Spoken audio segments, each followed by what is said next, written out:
Well, good afternoon. It's Jim Whitehead, All Power Group, and Phoenix Animal. And we're talking today about the animals, fish, etc., mammals that are in Antarctica. And I know it's hot in Florida, and we would find that it's pretty cold in Antarctica. Okay, here we go. Antarctica is home to a variety of remarkable animals adapted to survive its extreme conditions. And yeah, we all know, and I know everybody can argue about global warming, but climate is changing. Even if it's not man-made, it's happening, and I worry about our planet, to be honest with you. Okay, despite the harsh climate, these species have evolved with unique traits that allow them to thrive. Here's a look at some of the key animals found in Antarctica, and some of them I know you could specifically guess. One of our favorite animals are penguins. What you're seeing here is the emperor penguins, the largest penguin species. Emperor penguins are known for their endurance in the extreme cold. Now, you see them in a group, and what they do a lot of times, as it's colder and colder and colder, they all get together, and they share their body heat. And I know, quite honestly, when you talk about humans, they're, let's say, on the top of Mount Everest, and they have a problem, they recognize that maybe hugging each other might help a little bit with actually saving them and having it where they can get through that ordeal. Okay, they huddle together for warmth and breed during the Antarctic winter. That's kind of interesting. You would think that they would breed when it was maybe a little warmer. Anyway, I mean, even summer there isn't warm, but it's certainly a little bit different than the winters. Okay, the next set of penguins are the Adelie penguins. Another common species in Antarctica. Adelie penguins are smaller and known for their playful behavior. Wow. They are excellent swimmers and feed primarily on krill and fish. The neatest thing when you watch any of these live, environmental shows, when you see these popping out of the water, they're like missiles. But anyway, and also seals that we're going to talk about next. All right, getting into seals, we are looking now at the Weddell seals. These seals are remarkable for their ability to dive deep and hold their breath for extended periods while hunting under the ice. I used to see how long I could hold my breath. I guess I held it long enough, and I'm still here. But anyway, the next one are the leopard seals. Apex predators in the Antarctic. Leopard seals are known for their powerful jaws and agility in the water. They primarily hunt penguins and other seals. I don't know if I like that, but it is what it is. This is our environment and our world, and certain things you can't argue with. Okay, the next are what we call crab-eater seals. Despite their name, crab-eater seals primarily feed on krill, and I'll talk about krill in a minute. They have specifically adapted teeth that help them filter krill from the water. Okay, our next category are whales, and we're going to first talk about the blue whale. The largest animals on Earth, blue whales, migrate to Antarctica waters during the summer to feed on abundant krill. How would you like to have one thing to eat all the time? What can I say? They do. Okay, the next one are the humpback whales.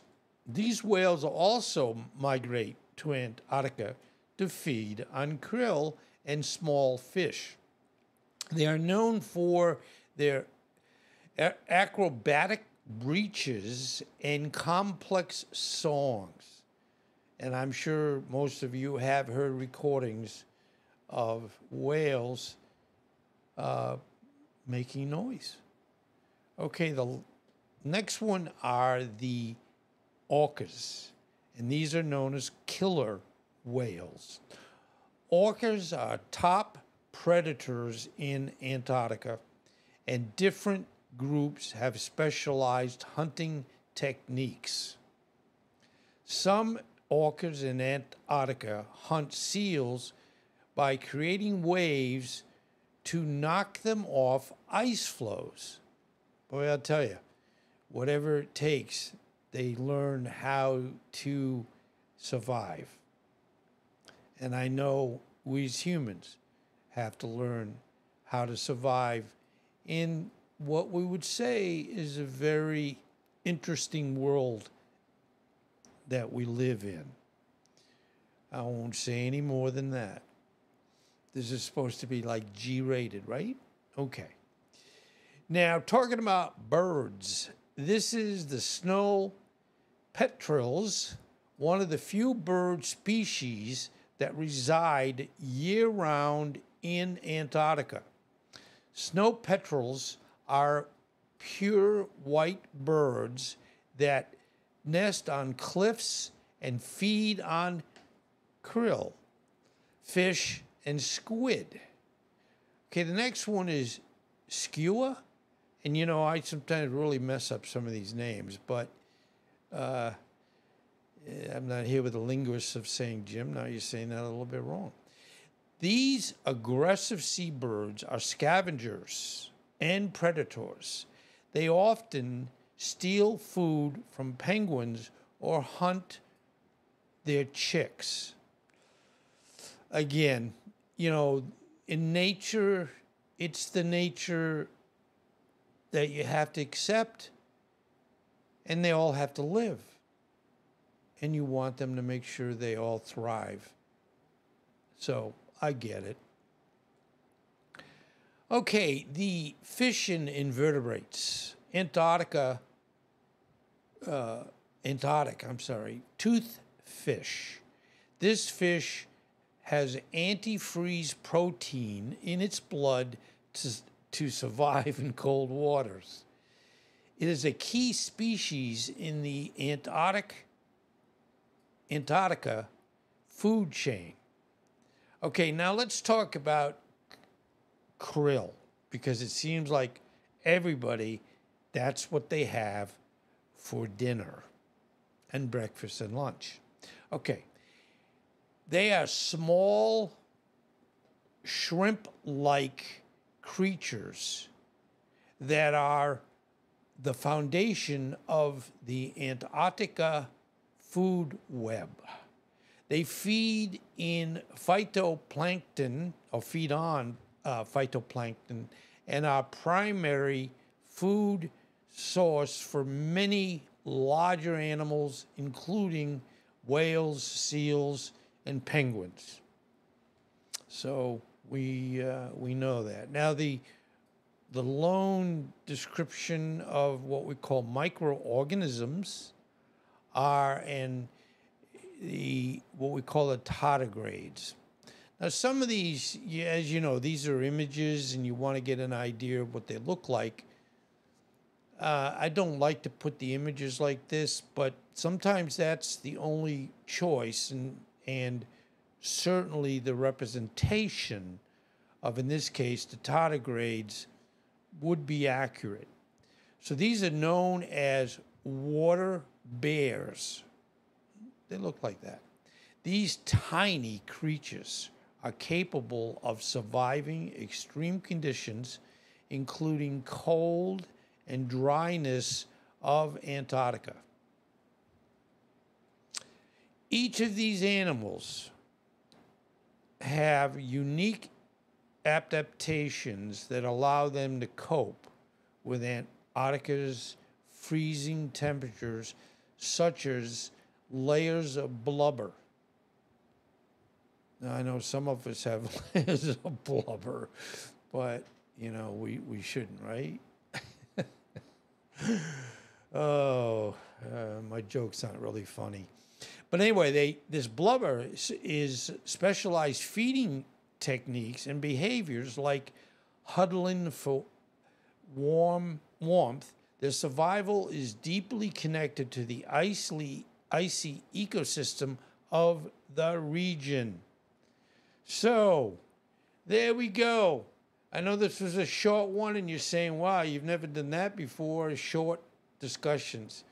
But I had some other work I had to do today, and I just said, you know, I could say I'm not going to do a presentation today, but then I said, no, I'm going to do a presentation today. And I have to sit there and think and come up with whatever seems to make sense. But anyway, thank you. Subscribe, like or dislike, or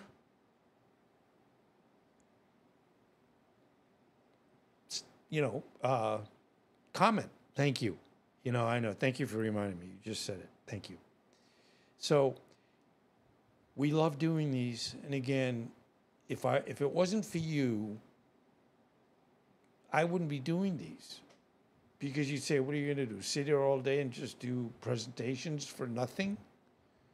I mean, I certainly would enjoy it. And I love learning new things every day. Last thing I'll say, I've said to my wife many times, because I'm 75, I'm not a youngster anymore.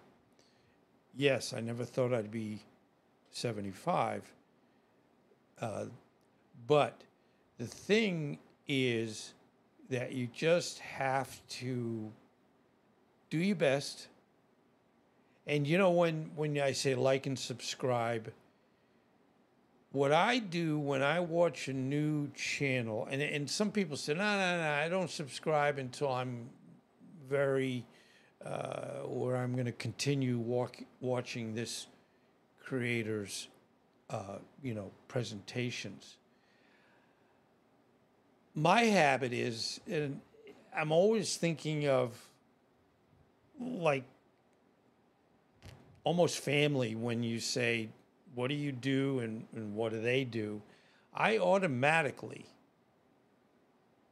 like it and subscribe to it on a specific channel. Every once in a while, I have to unclick the like, but that's usually only when, and you don't necessarily know when you start watching whatever it is, that it's not in English.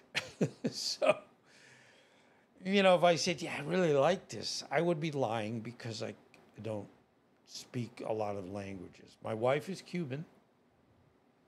So most people would say, well, why don't you know Spanish? I'd say, well, my wife was pretty good at speaking English. Not perfect, but enough where that's all I need to do. And they do say, and I know you say, who says? But older people have a harder time learning languages. And I'm not exactly sure why that is. And one would say, come on, Jim, it's the brain. Or it's the pathway of things that you normally learn and don't learn. I don't know. I'm not sure. If you know, tell me. So anyway, thank you for being here. And I'm so glad that I decided to do one this afternoon. I usually do two. And I know it's hard to decide whether you're going to do shorts, long, live, vertical, etc., etc. And YouTube tries to help you. With Tuesday is News Day, and some of the other things that help one get there. So again, thank you for helping me getting there. I appreciate it. Be well. Take care. Thank you again.